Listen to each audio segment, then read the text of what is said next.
What's poppin', y'all? Welcome back to another YouTube video. And today we're taking a look at Read the Room, which is a lucky egg game, and it is controversial opinions exposed. This is a 17+ game, and there is over 300 controversial statements in this box here.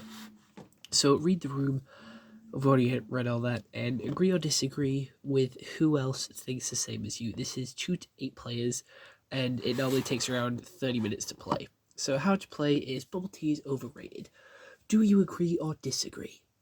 Who else thinks the same as you? Can you read the room as well as you think you can? Correctly guess how many other players agree or disagree with you.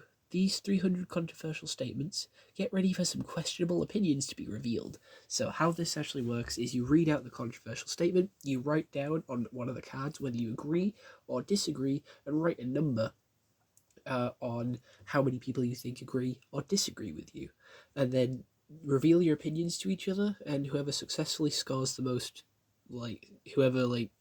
if you guess that you know the amount of other people that agree with you correctly, you get a couple of points, and then you can argue with each other as well. So it's a little bit of healthy arguments. So let's actually open this up and see what we get, because this is actually a promoted product by Lucky Egg. They have sent this to me so I can talk about it and review it over on TikTok. So if you want to see that, definitely go check out the TikTok in the link in the description. If you want to go pick up one of these, definitely also go check out the TikTok. But here are all the point tokens. We have 4x6, which is what, 24 1 points, and then like 12 3 points. So that's a lot of points. I think the max you can get is 30. If you win every single point, there's like 30 something points. Brain no brain. But we also have the rule book here, and then obviously I have this postcard as a thank you from the Lucky Egg team for helping them with this. And if you want to scan this for a surprise, there you go. It does have quite a lot of pens. 1, 2, 3, 4, 5, 6. It has 8 pens because obviously there's 8 people. And then we have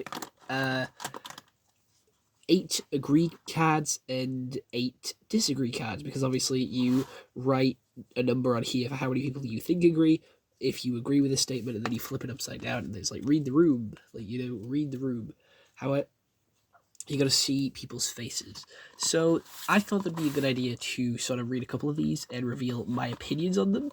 I'm obviously not going to play the game in this video, but over on my podcast, me and Connor are going to be using these cards to sort of talk about just as like some topics. It's going to be like a controversial opinion episode, so I feel like that would be really good for the podcast. So if you want to go check that out, there will be a link in the description which will take you over to the Bin Boys Podcast YouTube channel, where you can go check out me and Connor just yapping for an hour. So it's okay to go on a date with one of your colleagues. I think that is okay. If you I think it's a nice way to meet people. If you go into work, you see someone that you're attracted to, you can always ask them if they want to go out. And if they say no, always be respectful of that, respect the boundaries, but I see no harm in asking them, and I see no harm in going out on a couple of dates with them. If it goes well, absolutely amazing. If it doesn't, well, then that just sucks, and I hope you can sort of get over them and then have no hard feelings between each other. That's always the main thing, having no hard feelings. So I agree with this one. And then Die Hard is a Christmas movie. I don't really care for this one, but I agree. It's Christmas movie by popular demand. It's Christmas movie because everyone says it's a Christmas movie, and I feel like that's how movies become Christmas movies. Like, people just watch them at Christmas, people watch them at Christmas time, and then boom, it becomes a Christmas movie. So yeah, I agree with that one. Let's pick this one here. Let's not read that one, because YouTube will be upset with me. So you can have kids before you get married. Yeah, I agree with that one. Have kids when you're ready to have kids. Only have kids when you are ready to have kids. Like, when you're financially responsible, you can look after them, you can provide for them. When you're in a healthy sort of state with your partner, when you're in a healthy mental state on your own, yes, go have kids before you're married. That's a very outdated statement. But then we have board games are fun. They can be if you play it with the right group of people. If you play it with a wrong group of people, then it does get a little bit boring. And Shrek 2 is the best Shrek movie. That is a fucking lie. I hate Shrek 2. Oh no, I'm mixing Shrek 2 up with Shrek 3. Shrek 3 is the one with like King Arthur, right? That one is absolute S. That one is S. I never want to watch that one again. I've watched it once all the way through and I'm never gonna watch it again. I've tried to watch it again and I've only ever watched it partially. In Shrek 3 is trash. Right, what is this? It should be normal to leave a date early if you're not having fun. I just feel like that's rude. I feel like leaving it early is quite rude and a little bit disrespectful as well, because obviously they've put time and effort into getting dressed up.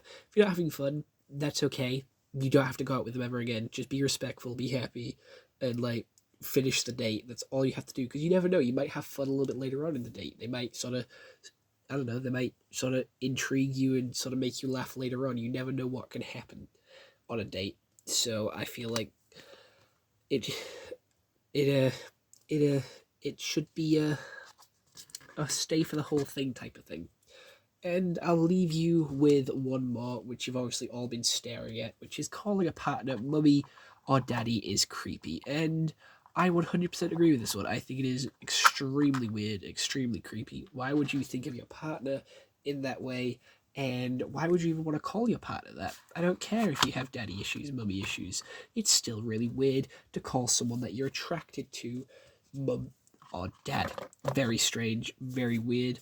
But if you want to see more of this, definitely go check out the TikTok and stay tuned for the podcast where we're going to have a special episode where we take Read the Room and talk about our opinions on it. And maybe it'll be a segment that constantly appears on the podcast as well. Remember, the first 5 episodes of the podcast are going to be appearing here on the YouTube channel. But after that, you'll have to go over to the Bin Boys podcast to see all the others. But other than that, I hope you all enjoyed this YouTube video. I'll see you all next one. I hope you all have an excellent day. And goodbye. Stay home and stay safe.